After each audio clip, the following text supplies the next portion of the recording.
Welcome everybody to Just 2 Minutes. I'm your host Kamil Sarji, and I got Nidal here. You want to tell us about you? Yes, I'm a real estate photographer, media specialist, so that's what I do. Anything in the real estate media field, that's me. Nice.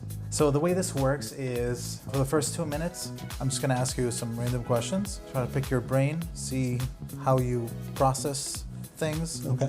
No, I'm just kidding. It's not psychological at all. Or There's is a it? shot test. Okay, so I got my timer right here. All right. Okay, you ready? You got your seatbelts on? Yep. Okay.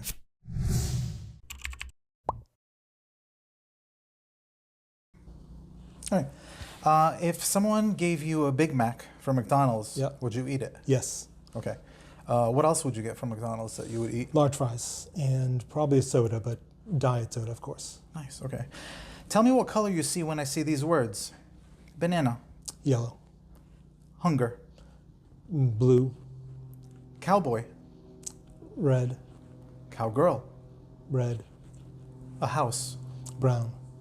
All right. If you saw two women arguing about something, would you jump in to help them stop it? No. What if they were pulling hair? No. What if they were fist fighting? No. Okay.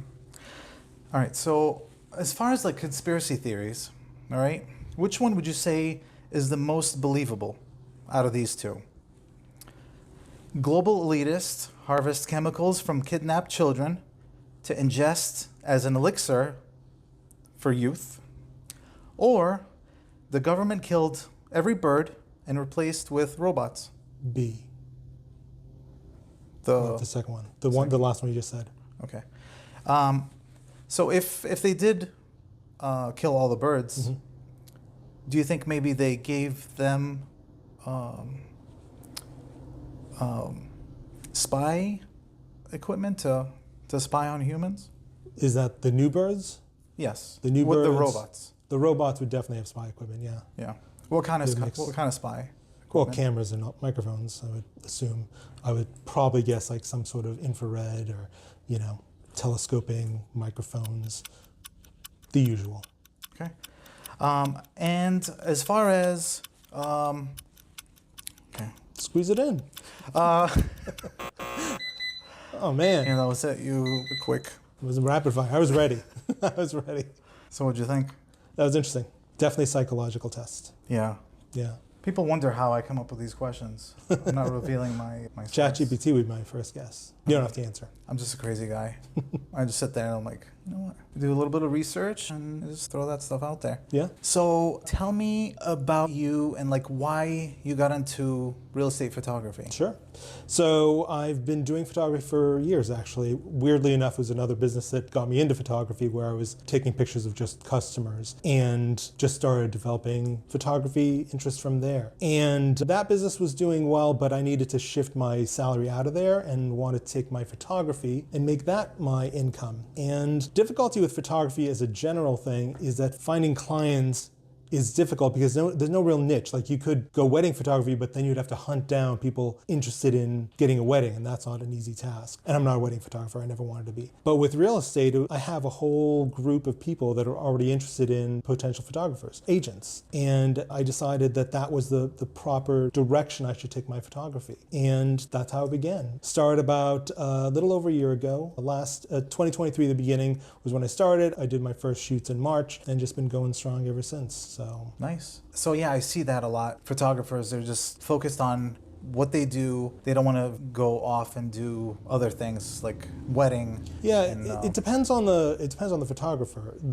You can niche down to different things. So I could do headshots and portraits, but those are things again that come to me more of a occasional thing. It's hard to really target that audience unless you've been doing it for years and then you build up a reputation. I don't have quite that many years in the business, but niching makes it easier to target an audience and have a dedicated website just for that. So I wanted to niche down because it's easier to then focus. But again, I'm still doing portraits and headshots. I actually am going from here to do a headshot shoot. So that is something that you don't have to niche down that much, but it's better to niche down so people go to your website and they don't see like 16 tabs of all the different things you do, and they have to click through all the tabs and go through there. Some photographers will niche down, but then they'll have separate like businesses. So I do have the photography of headshots and portraits and things like that sort of separate, but I do include it in the real estate because agents need photos, so headshots. So I know it's a tough market for listings.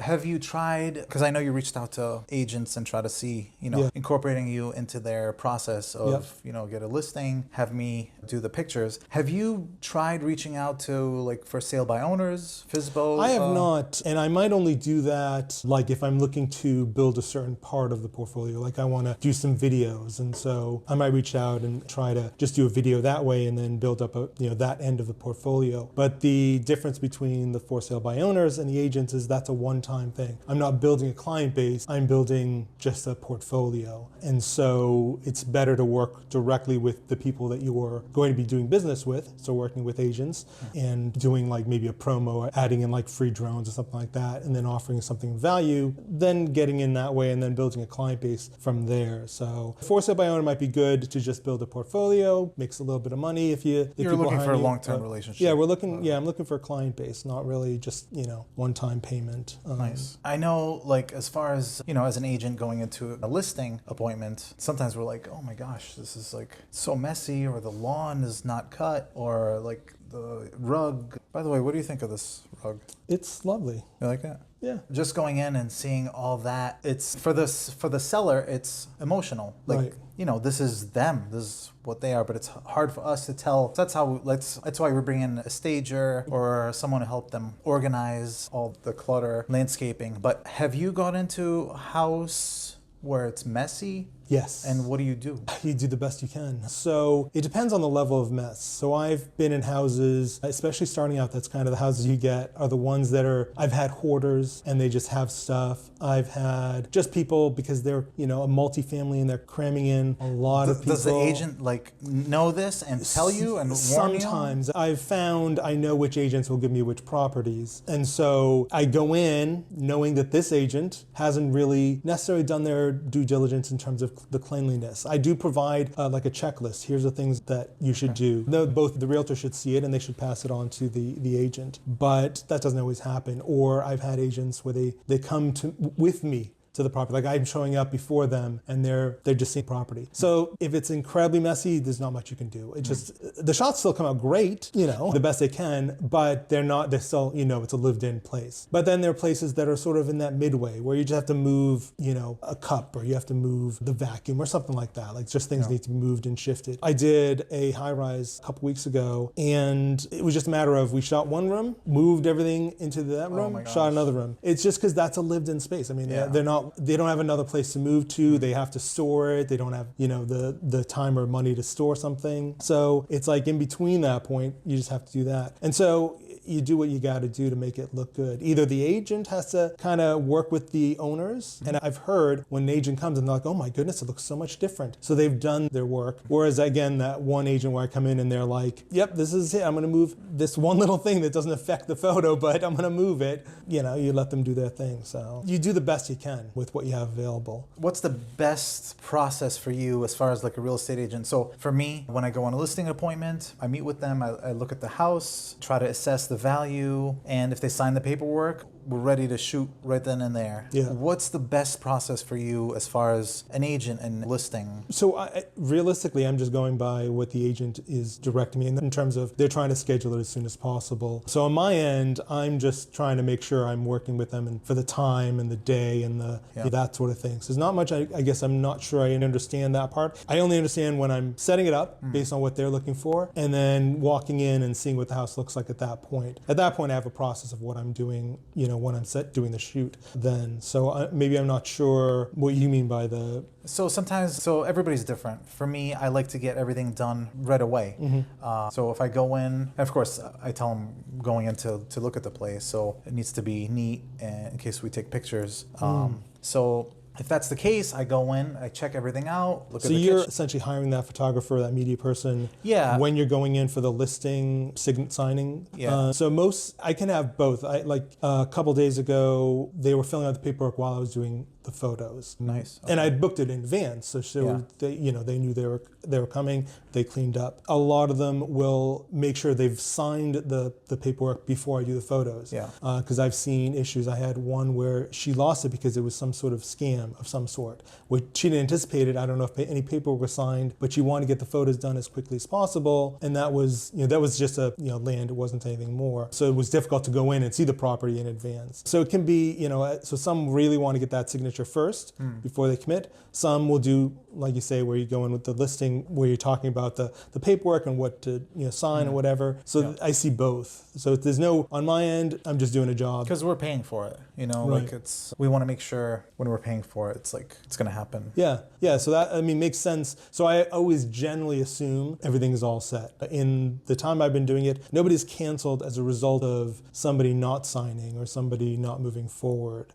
I've had a couple cases where an agent was fired afterwards, not because of the photos, but just because whatever reason, whatever conflict was there. But it's just cases that don't affect me directly. There was one recently where I don't know if they signed the paperwork, but the agent or the seller ghosted the agent. And so the only thing for me was just payment was kind of hanging, because for me, I did my job.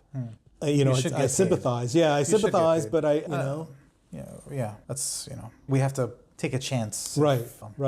Yeah. So once you do the pictures and get it out there, who owns the pictures? Well, technically, I still own the pictures. I'm always licensing the photos. And generally, my licenses are a year. I would do 5 years for like an Airbnb. So that has a little bit of a different pricing structure, but they have longer term usage for the photos. So Have you ran into an issue where an agent gets back to you and says, hey, remember the pictures you took last year of this house I listed? Well, they're selling it. The new buyers are selling it. And the agent took those pictures. Does that happen? Yeah, it does happen, but it hasn't happened to me yet, because I haven't been prepared? in it for... What's your game plan when that happens? Yeah, so I would just reach out.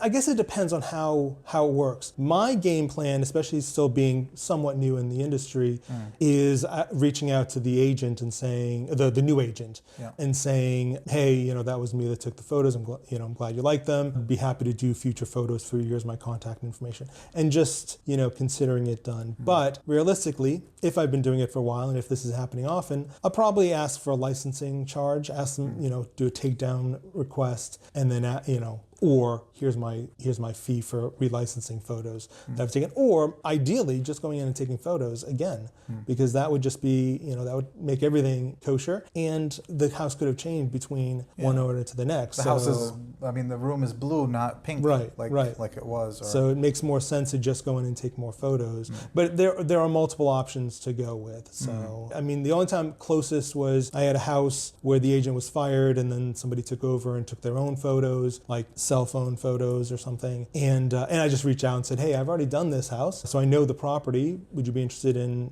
having me do it? I could have, because of the short time frame, I could have used the same photos, but, wanted to offer new shoot. Actually, I didn't necessarily do that. I did on purpose because I would reshoot, because the original agent asked that I not do that. Like, I asked her for permission, and she said, no, I prefer, you not offer the photos. Because I'd rather, which might play into my talking to the new agent, I would rather be talking to the old agent, the previous agent, say, are you okay if they use the same photos? Because they've already paid for the work. So it's ideally it's best to, so it's best to, first of all, make sure that the original agent is aware. If they're reaching out, they're already aware.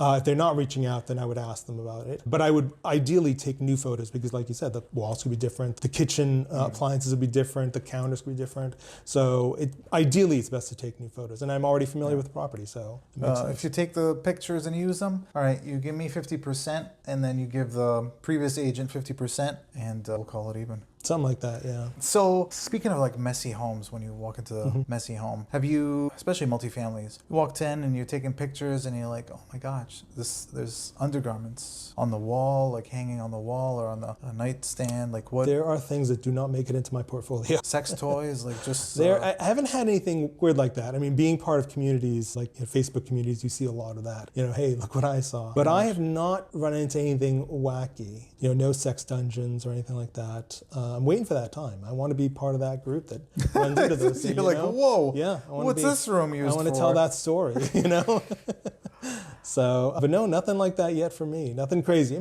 Things are out. Yeah. And if it is out, what do you say? Well, Photoshop it? yeah, I would probably Photoshop if I can, but I would probably work with the realtor, the agent again, to try to clean up the place or hide certain things. It's just like, wall of shoes, you're not hanging shoes. You can't do anything about that. Or a clothing rack. You can't do much about that. You just have to work around it. But pillow in the middle or, underwear sitting on the bed, you just got to get the tongs and, move them, So. Who does that?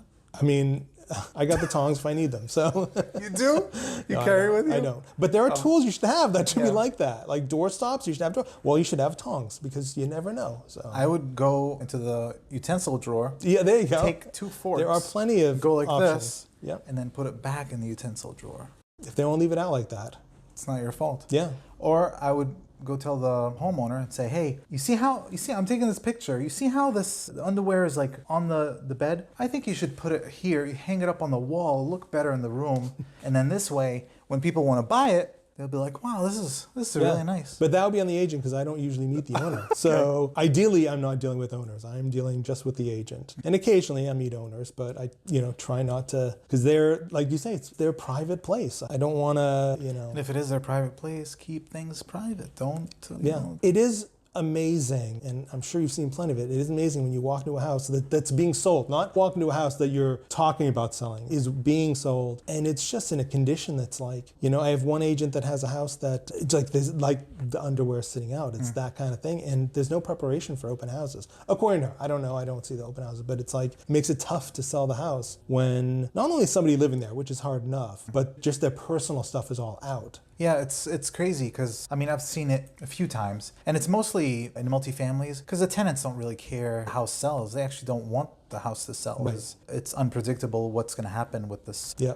Yeah, so it's crazy. All right, so as far as have you seen, or what do you do when you see bad pictures on a listing? So I have, and many of you viewers might even have seen my emails come through. I go through Zillow listings and I message everybody that has a new listing, every new agent that I see. Wow. I message everybody just to introduce That's cool. myself. Yeah. And so I've come across lots of ugly photos. And I don't say they're ugly photos. I say something more, understandable, they don't show the property in the best light. This is not something I do, but it amazes me the amount of $1 million+ homes that are taken with a cell phone. And it's they're not they're crooked, they're of the floor, they're, taking some blurry photo of, I don't know, the kitchen, sink, I don't know. And it just amazes me that those are on there. The thing is what I think agents, maybe newer agents, I don't know, but what agents don't realize is this not just the house you're selling, but it's your brand that you're selling.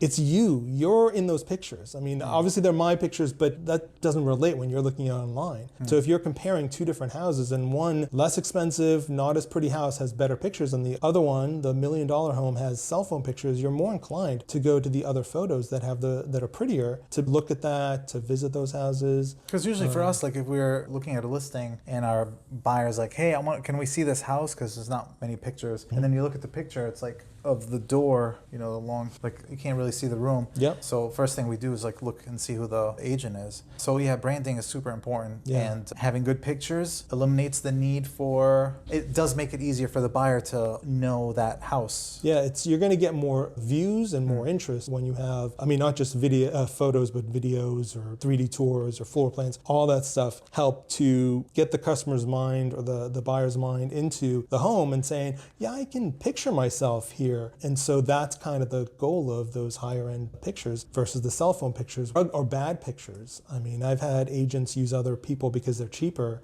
and you can tell. Yeah. And they're happy because it's cheaper, but are you going to sell the house any faster? No. It's probably going to sit a lot longer, and the longer it sits, the harder it's going to be to sell. So you definitely want to try to get that first impression right away. So yeah, it's great to have, when you're building your team, you got to have all these different roles that each person plays, so it's less craziness that you have to deal with, and you can focus more on the client. Yep. Yeah. I had one more question. Not a question really.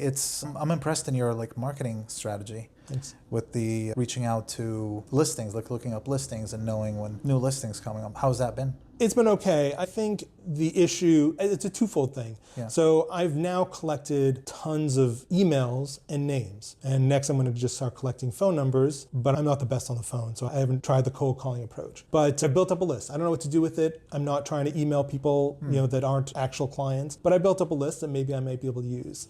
But I think people get a lot of emails. Agents, I mean. You're getting a lot of emails. And so my response rate is probably okay, but my actual hiring rate is pretty low. Whether those people, next year when they list again, because not everybody's listing, 5 or 6 homes a year. They might be listing 1, 2. Maybe next year I'll get people, or the next few months, I'll get somebody reaching out saying, hey, you've reached out to me via email. Although I do reach out on Instagram. But it is, I think that's part of the issue. Lots of emails that come in that are just junk, offer my Email services. marketing is just crazy for realtors. Like our email's everywhere, so we just get so much stuff. Yeah. And I'm like, I don't remember subscribing to this.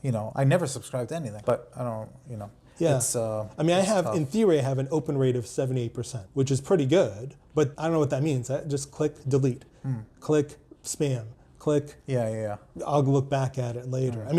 I get editors that reach out to me. I've got a couple hundred emails from editors in the last year. That's not, it may not be a lot, but that's like every day you get 2 or 3. Oh, another editor wants me to hire them. I get it. I know. But I'm sure in the other, I don't get that many, but tenfold what agents are getting because they're, out there a little bit more public than I am. So I get it. And it is what it is. It's getting it out there. I just recently joined the MLS, the local MLS, as an affiliate. Okay. So that's another avenue that I'm hoping to pursue, that I'll be in the next newsletter, whatever. Whether people read that or not, again, I don't know. Yeah. But I'm one of the very few photographers that are an affiliate. So it's just trying to find avenues to reach people that may or may not be normal channels, I guess. I don't know if that's my word. Yeah, I think people have their photographer, but they're not always available at the time we want them. So I think it's important to have a backup person. So you would be a great backup person to someone who already has their primary person. Yeah, there's retirement. I got an agent earlier this year because their photographer retired or was retiring. So it's just timing. It'd be cool to get that whole list of or reach out to that retired. That's actually a good. I don't know why I didn't thought about it. That is a good thing. Yeah. He is actually somebody that is listed on the MLS as sort of a recommendation, but he is retiring, so they weren't okay with me being the new offering, so they're no longer going to recommend somebody, but that is an interesting thing. I don't know how I'm going to figure that out, but that's good. So once we stop the recording, you tell me the name, and I'll let you know if I know them. Maybe I'll make a connection. Sure, we'll see. Awesome. Yeah, thank you very much for coming down. Any questions for me or anything? No, I think this has been great. Keep up the good work, I guess. Thank you very much. Excellent. All right, so this is the part where we go thumbs up, and then you point at the camera, and then you wave, and then you point, and then you say, all right. All right. We didn't have to do all that. Yeah, I didn't think so. Yeah. All right, thank you. Thank you. Appreciate it. All right, that lawnmower in the background, goodness.